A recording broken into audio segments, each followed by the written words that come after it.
Hello, good day everyone. Welcome to the subject ethics, and we are going to talk about the chapter 6, which is the theories of senses of self. So our topic for today is all about the subjectivism. Alright, so we are going to extract what is really meant by subjectivism and how can a person can be a subjectivist and objectivist. Okay? So in here, the definition of subjectivism, it teaches that there are no objective moral truths out there. Why? Okay, so when we say morality, it is a system of principles and values concerning people's behavior, which is generally accepted by a society or by a particular group of people. So we can say that morality is subjective. Why? Because people are diverse in terms of cultures and even thoughts and somethings. Okay, magkakaiba tayo. Magkakaiba tayo ng point of view, magkakaiba tayo ng opinions, magkakaiba tayo ng kasarinlan. Okay? So that makes the people very diverse. Okay? So pero ano nga ba ang pagkakaiba ng subjective sa objective? Okay, so pag sinabi kong subjective, it's more on your opinions. You are giving your own perspective, your own ideas, your own concepts, your own feelings and reflections about something. So in short, you are giving your own ideas without any following standards or rubrics to follow. So kaya naman nagiging subjective kasi you are attaching your feelings by giving your own opinions. Okay? So ang objective naman is you have to follow the rules, the standards, and without dominating your feelings. Okay? So example, makukulong si Maria. Ang sabi ni Juan, kinakailangang pagbayaran ng Maria ang kanyang kasalanan dahil iyon ang sinasabi ng batas. And one exemplifies an objectivist person. While ang sinasabi naman ni Pedro is, huwag nyo nang ikulong si Maria, maawa na kayo kasi may anak siyang bata. At nag-iisa na lang siya nag-aalaga doon. So kung ikukulong nyo, paano na ang bata? Okay, so Pedro exemplifies a person of being subjectivist. Okay, so that is the difference of subjective and objective. I'll give you an example. There are no objective moral facts. Therefore, murder is wrong and can't be objectively true. Okay, so is there such a thing as objective morality? Okay, so morality is completely subjective depending on the person's culture, upbringing, the time period, kasarinlan. Okay? So there is no such thing as objective morality. These are just a few examples of how morality varies depending on a lot of factors. Still, numerous people believe that morality is something objective. I'll give you an example. Some countries are having the rights of the death penalty. Okay? Yung death penalty. Okay? So that kaya sila nagkaroon ng death penalty because they have the morality of objective truth. Okay? Fina-follow nila based on the rules, okay? Hindi naman nila agad papatayin yung tao without having the due process.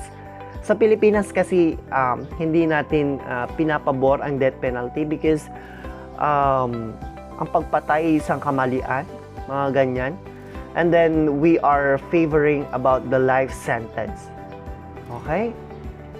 So, the basic idea of subjectivism is that people have different opinions. But where morality is concerned, there are no facts. And no one is right because people just feel differently and that's the end of it. Okay, just for example, may ethical issue. Okay? Ang daming sinasabi ang mga tao. Okay? Magkakaiba sila ng point of view.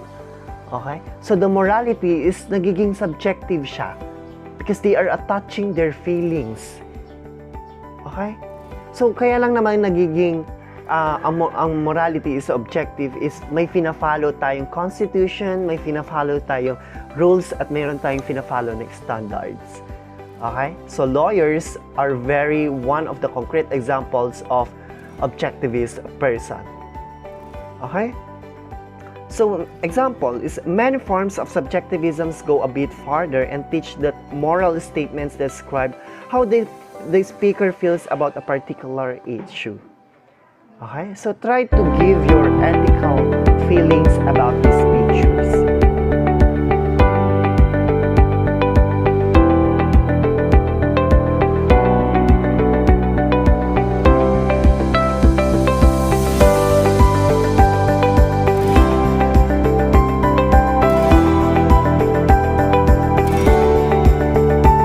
Arguing about these issues, and sometimes people are giving their opinions out of their feelings. Okay, so sino ang totoo? Sino ang paniniwalaan ko? Okay? So sino lang ba ang nagiging objective dito? Ay yung mga lawyers at ang mga nasa kinaukukulan ng batas. Okay? So next is moral judgments are dependent on the feelings and attitudes of a person who think about such things. Okay? So yung moral judgments are dependent on the feelings of the person and the attitudes of a person who think about such things. Okay? It depends on your point of view. Kaya sinabi ko, magkakaiba ang mga tao dahil magkakaiba tayo kung paano tayo mag-isip, kung paano tayo magbigay ng opinions, kung paano tayo magbigay ng ating ideas. Okay? So here, one of the best example is si Buknoy Glamour, nagpanggap na Aura Briguela at kakasuhan ni Vice Ganda at Ayon Perez.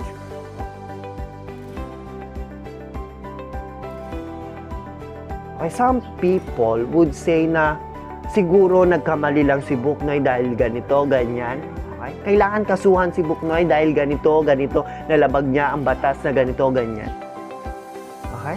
So those are the different people giving their point of view. Okay? So moral statements are just a factual statements about the attitude of normal human beings hold a particular issue. Okay? So next is what is the good points of having a subjectivism?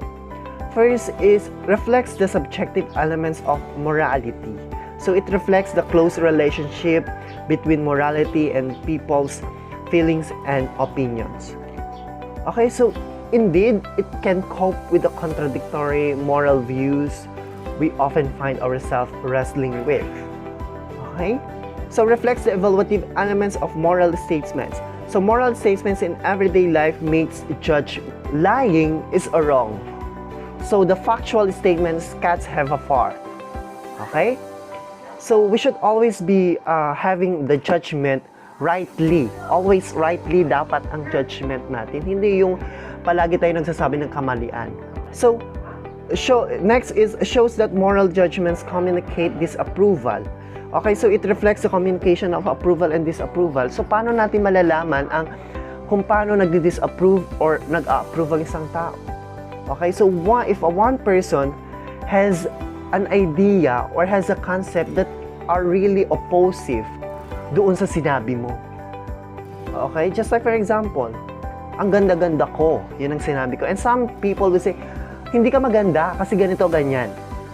Okay? So, he gives or she gives her reasons why you are not beautiful. Okay? So, nagdi-disapprove siya na hindi ka maganda. Okay?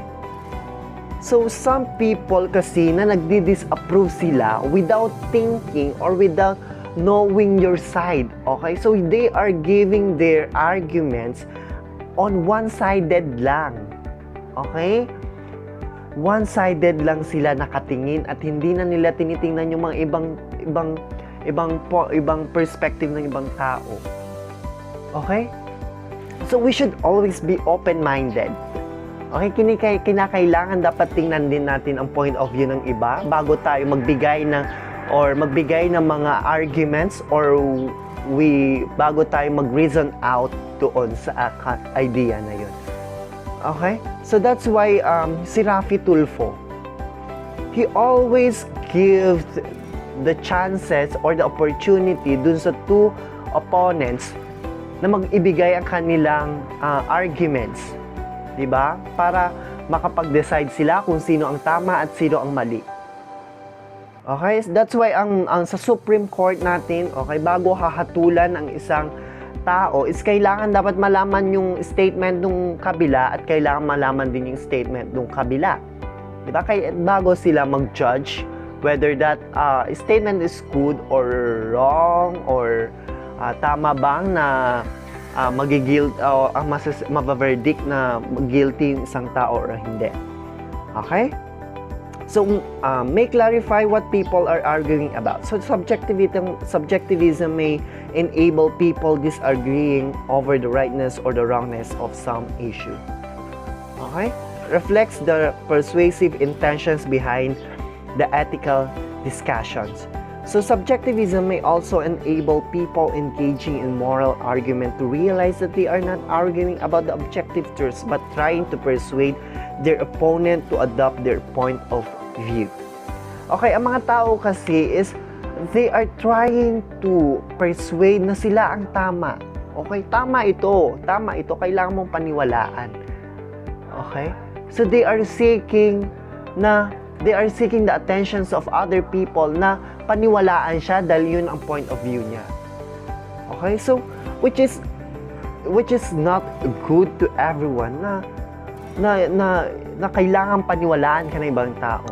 Okay? Okay na yung nasabi mo yung opinion mo, pero wag ka na mag-persuade. Okay? Kasi magkakaiba tayo ng opinions, ng mga point of view. Kaya madaming nag-aaway. Okay? Dahil dyan sa different perspective. Okay? So, bad points of subjectivism. So, the problem with subjectivism is that it seems to be implied that moral statements are less significant than most people think they are. Okay, so this may, of course, be true without rendering a moral statements insignificant. Okay, so moral statements seems more than statements about feelings. Okay, so by and large, if a person says something is wrong, we usually get the message that they disapprove of that something. But most of us probably think that other person is doing more than just telling us about their feelings. Okay, so we should always be open-minded. Kung yun ang opinion niya, yun ang opinion niya. I have my own opinion. Pero we should always scrutinize or we should always be having the judgment. Okay? So kung nalaman mo na yung point of view niya, i-assess mo, i-evaluate mo kung tama ba or hindi by giving the objective truth. Okay? So how can we blame people if moral truths are always subjective? One of the example of moral statements is that the third restroom for transgender. Okay, so some people will say it's good, but some people will say it is not, based on their perspective and their feelings. How can we blame people if moral truths are always subjective? Okay? So kapag sinabi natin, so what does it mean? Okay? Some people will say all bads can be good and some goods can be bad. Okay? So magkakaroon na naman ng chaotic, hindi na magkakasundo ang mga tao. Magkakaroon na ng away and etc. Okay? So one of the best example is if a murder is wrong. Okay? So, kung sinasabi natin na ang moral truths are subjective, then how can we justify punishing people for murder? Okay? One answer is that we can justify punishment for murder only on the basis of the objective truth. That most normal people in society disapprove of murder. If we do this, we should not pretend that our justification is based on anything other than the majority view. Okay? So, another moral is some people, okay, sinasabi nila na tama lang magkaroon ng kabit because of their own perspective, on their own point of view. Pero moral objective will say that it is not good na magkaroon ng kabit kasi pwede kang kasuhan ng adultery and concubinage. Okay, so in short, ang subjective, it attaches the feelings of a person. Ang objective naman, it attaches the laws regardless of the feelings of a person. Okay? So try to reflect. Try to apply in your life. Is it good to be a morally subjective always? Or is it good to be a moral objective? Okay, so comment your idea following the format, your name, your course, and your answer. Thank you and more power, stay safe and God bless. Goodbye.